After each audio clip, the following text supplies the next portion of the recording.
fasten your seatbelts because we're taking off on a journey with Jesus.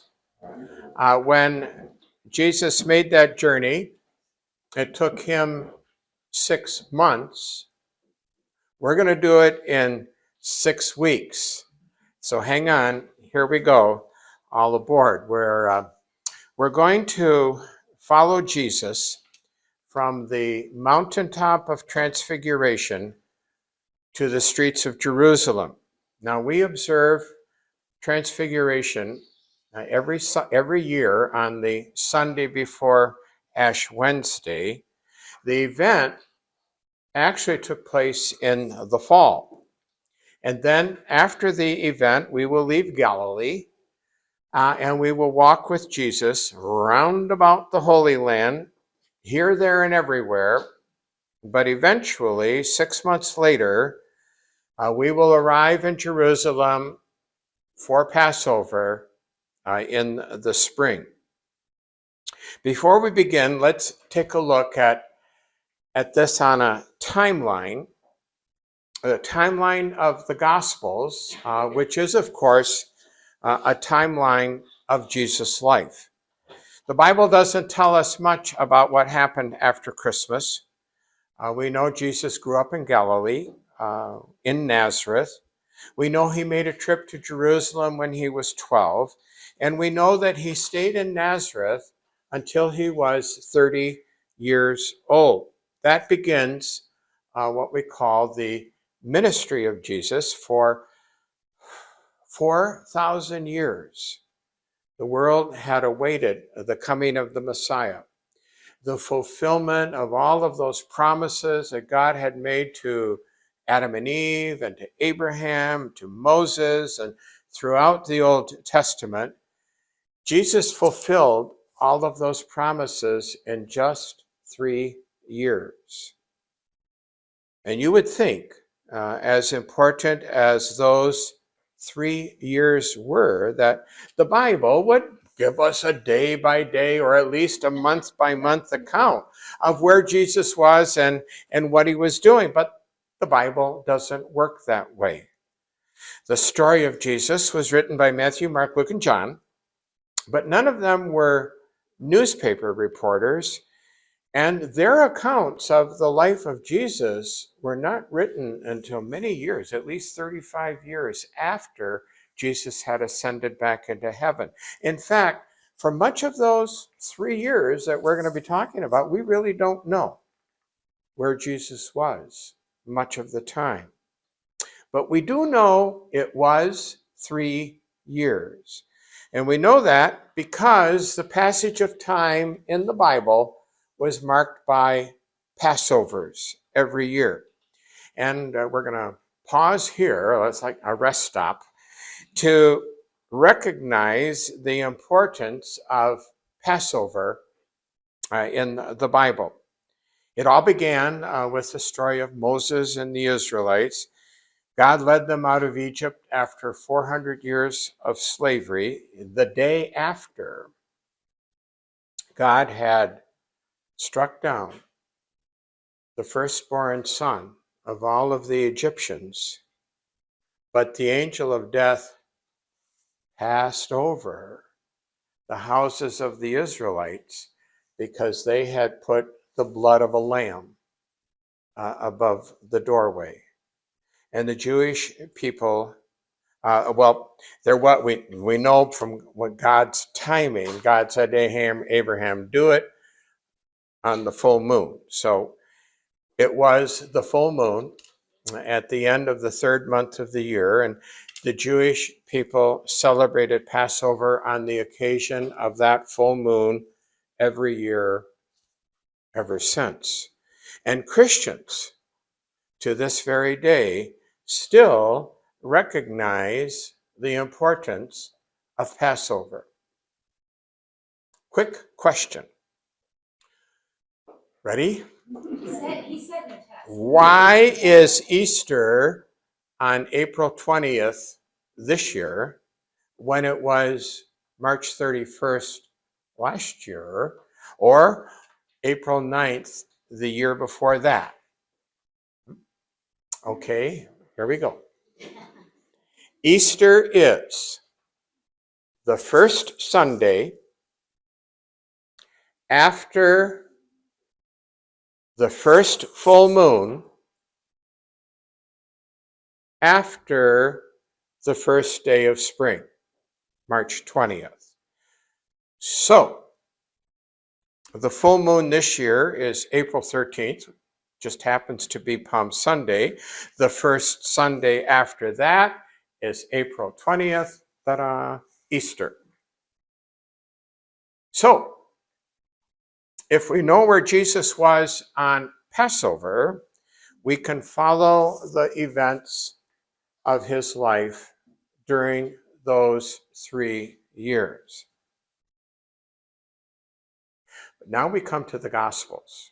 The most important books in the Bible, the books that tell the story of the life of Jesus, Matthew, Mark, and Luke, are very similar. They all tell the same stories.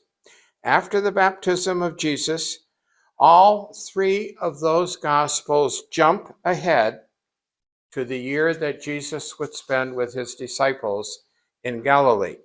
This was the year, 1 year, with all of the Bible stories we are familiar with, because these are the Gospels that are read in church on Sundays.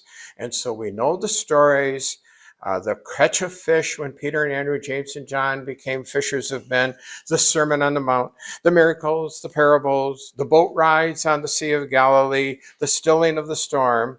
And as familiar as all of those stories are, they all took place in just 1 year. Matthew, Mark, and Luke were all written at about the same time.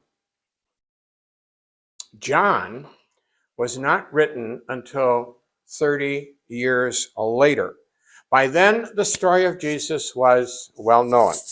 And I like to think of it this way. John was watching the church grow.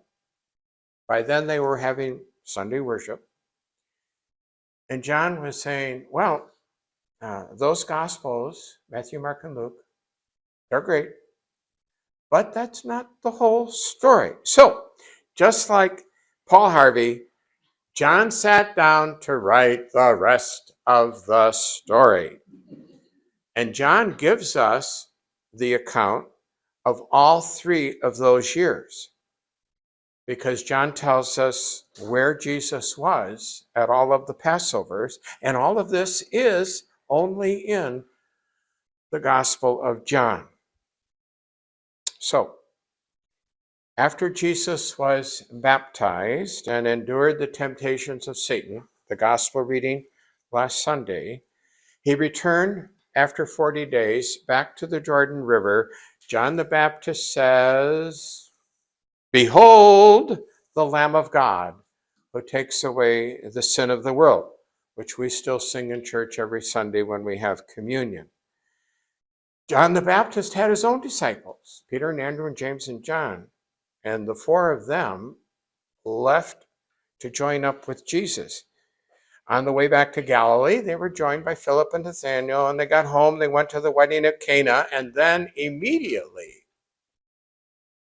they went to Jerusalem for the first Passover on your list.